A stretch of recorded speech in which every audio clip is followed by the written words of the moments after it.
Wah, ini atuk ya.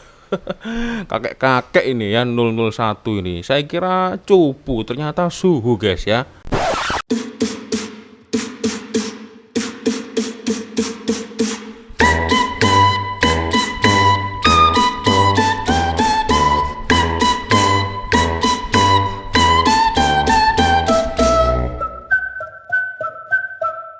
Hey yo, what's up, Re? Assalamualaikum warahmatullahi wabarakatuh. Bertemu lagi ada saya di sini Cak Lonjong. Salam Lonjong. Here. Apa kabar korang semua? Semoga semua dalam kondisi yang sehat ya. Amin ya robbal alamin. So, Re, kemarin Fakta Channel ya mengupload video terbaru dan rame juga kawan-kawan yang meminta saya untuk mereaction video tersebut. Contohnya seperti ini, Re.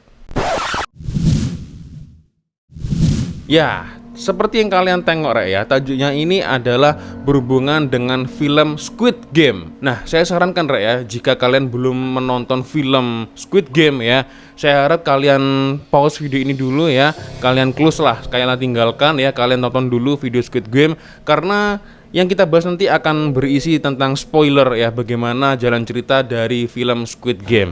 Dan tanpa berlama-lama ya, langsung saja kita mulai. Tetapi sebelum itu ya, hanya sekedar mengingatkan untuk kawan-kawan yang beragama Islam, jangan lupa sholat dulu Re. So, langsung saja kita mulai video ini. Terima kasih kepada mereka yang berikan cadangan untuk video kali ini. Pada mereka yang lain yang nak berikan cadangan, sangatlah diadu-adukan. Komen saja dekat bawah. Nah, ya kan, amaran. Video ini mengandung spoiler untuk cerita Squid Game. Bagi sesiapa yang masih belum menonton, jangan salahkan Fakta sebab tak bagi tahu awal-awal. Ya, betul ya. Sekali lagi yang belum nonton ya, jangan salahkan kita ya. Karena memang ini ceritanya seru banget ya. Sangat seru sekali. Saya ikuti dari awal sampai ending ya. Cukup bagus sekali. Sepertinya masih ada season yang kedua ya. Oke, lanjut. Seperti yang korang sedia maklum, drama bersiri Squid Game telah menjadi satu fenomena semenjak ditayangkan di Netflix, di mana drama ini telah mendapat sambutan yang begitu tinggi sehingga menggemparkan seluruh dunia. Malah kalau kita lihat di media sosial seperti Instagram, Facebook, Reddit, malah di YouTube dipenuhi dengan perbincangan tentang cerita ini. Dari ulasan jalan penceritaan, penjelasan perakhiran cerita dan juga fakta-fakta menarik. Namun terdapat juga teori-teori yang menarik dan mengejutkan telah dibongkar oleh peminat cerita ini. Ya, betul sekali. Jadi tidak hanya di YouTube, Facebook, Instagram, bahkan TikTok ya, ini selalu membahas tentang film ini Rek ya, Squid Game. Di dalam video kali ini, Fakta akan senaraikan teori-teori Squid Game yang pasti akan buat mulut korang tenganga. Tanpa membuang masa, jom ambil remote TV korang dan tonton. 10 teori rahsia Squid Game yang pasti mengubah pandangan korang. Oke. Sebelum tu, jangan lupa subscribe subscribe. Dan jangan lupa tekan loceng. 10 guys. Misteri warna biru dan merah kat takji. Oh ya, ini permainan awal. Korang ingat tak macam mana permainan Squid Game ini bermula? Iya, awalnya 선생님, itu. 저랑 게임 한번 하시겠습니까? 뭐야? Korang tahu tak? Sebenarnya terdapat teori yang menarik mengenai kat takji ni tau. Kalau korang perasan, di awal cerita ini terdapat seorang lelaki yang membawa beg bimbit atau briefcase telah meminta Song Ji-hoon untuk memilih antara kad merah atau biru kan? Dan beliau telah memilih warna biru. Ini telah menyebabkan beliau dipilih sebagai peserta di dalam permainan ini. Oh, I see. Berarti kalau dia memilih warna merah, mungkin dia akan menjadi petugasnya ini. Ya, nah ini merah ya. Berhubung karena dia memilih warna biru, akhirnya menjadi peserta. Sebenarnya jika kita berbicara tentang film Squid Game ya, tidak jauh-jauh dari kehidupan kita guys ya. Masalah duit ya. Nah, seperti ini ya, di Squid Game ini ya, rata-rata orang yang mengikuti game tersebut ya adalah orang-orang yang tidak mempunyai duit guys ya. Itu. Terdapat teori yang mengatakan sekiranya beliau memilih kad berwarna merah, beliau akan dipilih sebagai pekerja, iaitu pengawal merah bertopeng dan bukannya peserta. 9. 9. Maksud sebenar rambut merah Song Ji-hoon. Oke. Dalam episod akhir cerita ini, korang boleh nampak Song Ji-hoon telah mewarnakan rambutnya dengan warna merah setelah menang dan mengambil hadiah yang dimenanginya kan. Terdapat teori yang mengatakan tujuan warna merah dipilih adalah untuk menunjukkan yang beliau akan kembali ke permainan itu sebagai pengawal bertopeng untuk menghentikan permainan ini dari dalam. Tapi ini cuma teori je. Tapi teori ini telah dikuatkan lagi dengan perakhiran cerita ini, di mana beliau nekat untuk menjejaki dalang yang masih meneruskan game ini. Ya. Kalau saya sendiri ya sempat berpikir tokoh utama ini pasti akan kembali ke game tersebut, tapi saya tidak paham itu nanti dia menjadi peserta atau sebagai juri ya, atau sebagai panitianya itu ya. Saya juga nggak paham itu ya. Session pertama ya, first session sudah tamat, sudah end. Session yang kedua ini bila 8.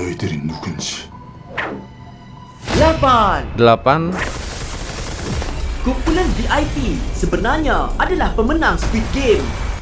What? Teori ini pun sangat menarik bagi Fak Tau. Kalau kita perhatikan, para VIP ni jelas tahu banyak benda tentang selok-belok game ni. Two places you really don't want to be. Going first in a life or death contest. Ini orang-orang kaya Dan diorang ini. semua kelihatan bersemangat ketika game ini sedang berjalan. Terdapat teori mengatakan kegembiraan mereka ini datang dari perasaan nostalgia mereka yang pernah berada di dalam permainan itu sendiri sebelum ini. Lagipun lain macam kaya diorang kan. Mungkinkah duit hasil menang permainan sebelumnya? 7. Gila game ini. Pemain yang tidak kembali telah menjadi pekerja. Selepas permainan dibatalkan, kebanyakan peserta kembali bermain semula akibat terdesak untuk mendapatkan wang. Namun, terdapat 14 peserta tidak kembali kerana takut permainan itu akan membahayakan nyawa mereka. Kalau kita perhatikan, frontman ada memberitahu pengawal lain untuk sentiasa mengawasi mereka yang tidak kembali. 돌아오지 않은 자들은 계속 모니터링하고. Oke, harus diawasi memang ya yang Apakah tidak ikut. sebenarnya maksud frontman? Terdapat teori yang mengatakan 14 peserta yang tidak kembali ini telah ditawarkan untuk bekerja sebagai pengawal untuk membayar hutang mereka. Kalau jadi pekerja, mereka lebih selamat selagi mereka mengikut peraturan yang telah ditetapkan. Kalau kita tengok balik, jumlah 14 peserta yang tidak kembali dan bekas peserta yang tidak kembali pada permainan sebelumnya, jumlah itu hampir bersamaan dengan jumlah pengawal bertopeng yang ada. Sampai detail begitu ya analisis dari admin Fakta ya. Kalau saya sih ya maybe mereka yang tidak ikut ya sudah di luar entah itu di Korea ya. Tapi yang jelas mereka masih dalam pengawasan orang-orang di balik Squid Game itu tadi ya. Oke. 6. 6. Peserta 067 sebenarnya masih hidup. Yang mana ya 067 ini? Dalam episod 8, kita Lupa semua aku. tahu watak Ya, peserta cewek ini. 067 yang bernama Sebyok telah mati kan? Yang peliknya, kematian peserta ini tidak diumumkan secara formal melalui intercom seperti peserta yang lain. Oh iya, betul. Iya. Kalau diperhatikan balik, terdapat pisau di tangan Sebyok ketika beliau mati dan ramai yang membuat teori mengatakan yang sebenarnya beliau telah menggunakan pisau itu untuk melarikan diri sebelum dibakar. Tapi teori ini tak berapa kuat kerana kita dapat nampak duit hadiah telah dikeluarkan ketika beliau mati. Dan yang paling penting, rasanya tak ada siapa dapat hidup kot kalau kena cucuk dekat leher macam tu. Iya betul. Oh, ini film cukup mengerikan guys ya, tetapi sangat menarik untuk kita ikuti ya.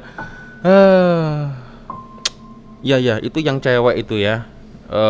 Jadi masih tersisa 3 peserta ya, di antaranya itu tadi siapa lupa namanya itulah ya. Oke, next. 5. Pengakhiran nyawa watak dalam Squid Game telah diramal. Korang pernah tengok tak cerita Saw? Okey. Setiap kematian watak dalam cerita itu mesti ada kaitan dengan hidup mereka kan? Macam itu juga dengan Squid Game. Sebagai contoh, Sang Woon, beliau mengambil nyawanya sendiri dengan mencocok pisau ke lehernya kan? Kalau korang perhatikan, ketika permainan pertama dibatalkan, terdapat babak beliau ingin mengakhiri hidupnya sendiri di dalam tak mandi. Oh iya.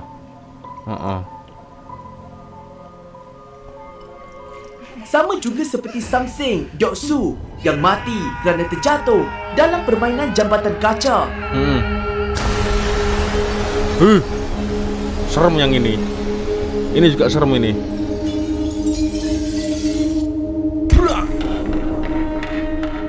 Kalau korang tengok dalam episod kedua, terdapat babak di mana beliau terjun dari jambatan untuk menyelamatkan diri daripada Samseng yang mengejarnya. Kematian Ali pula berlaku Ini kasihan apabila ini Sang Ali ini. Woon mencuri gulinya di dalam permainan guli. Dari awal tuh aku sebenarnya kurang suka guys sama karakter ini yang licik gitu ya. Gara-gara dia nih Ali mati ya. Aku kurang suka sama karakter dia ini. Mencuri kelereng Ali Ini ini sama ya. dengan kisah hidupnya sebelum ini yang mencuri duit bosnya kerana terdesak. Oh, iya. Jadi seperti ada hukum karma begitu ya. Oke. Baru tahu saya. 4. Ayah tiri kepada anak Gi-hun terlibat dalam Squid Game. Teori ni mungkin tak banyak dibincangkan, tapi bila fakta baca, macam logik juga. Kalau kita perhatikan, lelaki ini tidak ada masalah kewangan, malah dengan mudah memberikan duit kepada Ji-hun untuk pembedahan emaknya. Ketika Ji-hun melawat keluarganya, lelaki itu memberitahu Ji-hun bahawa mereka akan berpindah ke Amerika. 이제 미국으로 떠나야 되는데 자꾸 이런 식으로 무슨 나쁜 Bila diperhatikan balik, frontman selalu bercakap dengan orang atasan di dalam telefon menggunakan bahasa Inggeris kan? Oh. Frontman speaking. Walaupun ramai Mat Saleh dalam kalangan VIP, kalau dipikirkan secara logik, takkanlah saja-saja penulis memasukkan perincian mengenai keluarga mereka yang akan berpindah ke Amerika kan? Adakah dia sebenarnya yang mengendalikan Squid Game? Wah. Pelik juga ya. 3. Sebenarnya 001 dilindungi sepanjang permainan. Nah, yang ini aku setuju yang ini. Korang tak pelik ke? Ya. Sejak dari awal lagi, watak peserta tua ini sering menonjol walaupun tiada cerita mengenainya. Yang kita Iya, tahu, betul. dia ada penyakit parah. Saya kira ini cupu orangnya ya, ternyata suhu rek. Wah ini atuk ya. Kakek-kakek ini ya 001 ini. Saya kira cupu, ternyata suhu guys ya. Salah satu pendiri dari Squid Game ini ya. Orang-orang VVIP ini. 혹이 생겼대. 혹이요? 네, 종양. Tetapi sebenarnya terdapat banyak petunjuk yang membuktikan peserta 001 ini bukan biasa-biasa. Contohnya, ketika permainan lampu merah Nah, lampu ini. hijau, korang boleh nampak Oh Il-nam masih meneruskan permainan dengan Iya, bersemangat. betul. Walaupun ramai yang tersingkir ditembak ketika itu. Malah, robot dalam permainan itu juga tidak mengimbas beliau seperti yang lain. Saya kira Selain orang itu, tua biasa. dalam episod 5 cerita ini, ketika pegawai polis yang menyamar sebagai pekerja menyelinap masuk ke kawasan simpanan data pemain untuk mencari maklumat tentang abangnya yang hilang, korang boleh nampak maklumat di muka hadapan fail itu adalah 002 dan tiada maklumat tentang pemain 001. Sedangkan itu merupakan maklumat pemain yang terkini. Korang perasan tak? Ketika berlaku pergaduhan besar-besaran dalam bilik pemain, ketika Il-nam menjerit yang dia ketakutan, memandangkan dia antara sasaran mudah kerana merupakan peserta paling tua. iya betul. Tahu-tahu dia di atas gitu aja. Frontman terus mengarahkan pengawal untuk menghentikan pergaduhan. Fakta menarik, maksud nama Il-nam jika diterjemahkan, Il bermaksud pertama, manakala Nam membawa maksud lelaki. Jika Oh. digabungkan, ia membawa maksud lelaki pertama. Lelaki Samakan pertama. dengan nombor dia 001. Oh iya, menarik juga ya. Teori yang menarik kalau yang ini ya. Saya kira orang tua biasa ya, sakit-sakitan, orang tua lemah ya. Ternyata suhu guys ya. Luar biasa. Dua.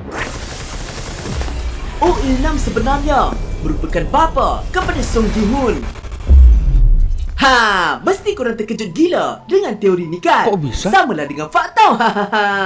Dari awal cerita ini, korang akan nampak betapa rapatnya watak utama ini dengan Oh Il-nam kan? Antara petunjuk awal yang menguatkan teori ini adalah apabila Gi-hoon meminta pengawal untuk menggantikan susu putih dengan susu coklat. Oh iya.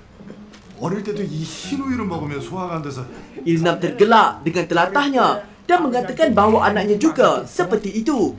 어떻게 하세요? 우리 아들이 꼭 자네 같았거든. Orang masa sih? semua mesti tahu yang Il-nam merupakan orang yang mencipta game ini kan? Banyak teori yang mengatakan tujuan sebenar permainan ini dicipta adalah kerana beliau mahu mencari anaknya yang hilang. Dikatakan sebenarnya kemenangan Song Ji-hoon telah dirancang sejak awal lagi dan teori ini dikuatkan lagi apabila pemain bernombor 001 ini telah memberikan jaketnya kepada Song Ji-hoon dengan tujuan untuk melindunginya sepanjang permainan. 사람들이 자네를 우습게 볼 거야. Wih. Lagi satu, dalam episod Ini juga 6 ya. ketika permainan guli, Il-nam telah memberitahu bahawa arena tersebut mirip tempat tinggalnya dan apa yang mengejutkan, Ji-hoon juga mengatakan bahawa kawasan itu mirip tempat tinggalnya juga. I see. Saya kira itu hanyalah hubungan emosional antara Il-nam dan juga pemeran utamanya itu ya, dikarenakan beliau sudah tua. Tapi saya nggak tahu kalau ternyata sedekat itu ya. Apakah betul mereka ini ayah dan bapak? Ya, mana saya tahu ya. Mungkin korang boleh berkomentar. Satu. Jenis permainan sebenarnya telah didedahkan sejak awal. Oke. Fakta sendiri tergelak, tepuk dahi bila dapat tahu pasal benda ni. Kalau korang nak tahu, sebenarnya peserta boleh tahu apakah permainan seterusnya yang akan dimainkan. Dan yang menariknya, permainan itu sendiri ada ditunjukkan dalam dewan tempat tidur peserta. Di sebalik katil mereka Oh dapat lukisan iya, di dinding ini. yang menunjukkan Ini. susunan permainan yang akan dimainkan mengikut turutan. Tapi bila difikirkan Tertutup. balik, kalau diorang tahu lebih awal Tertutup permainan katil. apa seterusnya, jalan cerita ni akan jadi kurang suspens lah kan?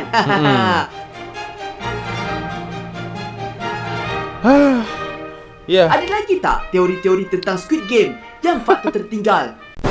Karena tertutup dengan katil, akhirnya gambar-gambar permainan tersebut ya tidak nampak guys ya. Nampaknya itu ketika ada 10 atau 5 peserta tersisa baru nampak itu gambar-gambarnya itu ya.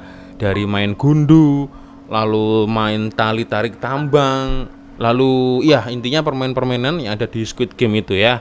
Itu dia. So jadi buat kalian yang belum tonton, saya sarankan tonton dulu videonya, tonton dulu semua episodenya ya. Kalau tak silap sampai 9 episode itu ya, sampai dengan ending. Itu mantap guys ya. Benar-benar sangat memicu adrenalin ya ketika kita tengok film tersebut ya. Oke Rek, sekian dulu dari saya ya. Terima kasih untuk kawan-kawan yang sudah tonton video saya dari awal sampai akhir. Saya minta maaf bila ada kesilapan kata-kata baik dari awal video sampai di akhir video. Seperti biasanya, jika ada ide menarik atau video yang boleh saya reaction di next video selanjutnya, langsung saja kawan-kawan boleh follow Instagram dan juga Facebook saya. Dan akhirnya saya Calon Jong. Wassalamualaikum warahmatullahi wabarakatuh.